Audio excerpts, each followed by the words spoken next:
Welcome back, everybody. Today, I'm going to teach you how to map products and services to income accounts in QuickBooks Online. This is essential for accurate financial reporting as it ensures each product or service you sell gets recorded under the correct income category in your books. Let's walk through this process step by step. First, you'll want to navigate to the gear icon in the upper right corner of your QuickBooks Online dashboard. This icon is your gateway to all the core settings and lists in QuickBooks, so it's one you'll use frequently. Once you click on it, a menu will appear with several sections. Look for the section labeled Lists, and from there, select Products and Services.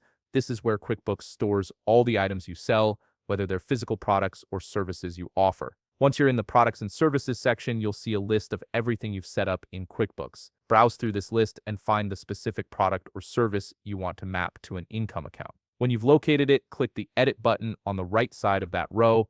This will open up the detailed settings for that particular item, giving you access to all the fields you can customize. Now, inside the product or service edit screen, look for the drop-down menu labeled Income Account. This field determines where the income from this item will be categorized in your financial reports. Click on the Income Account drop-down menu, and you'll see a list of all your income accounts. Choose the one that accurately reflects how you want income from this product or service to be reported. For example, if it's a consulting service, you might map it to a consulting income account, or if it's a product sale, you might use product sales income. Before you finalize anything, take a moment to verify that the selected income account makes sense for your bookkeeping structure. This ensures consistency across your reports and helps you track income by category more effectively. Once you're confident the mapping is correct, click the Save and Close button to lock in your changes.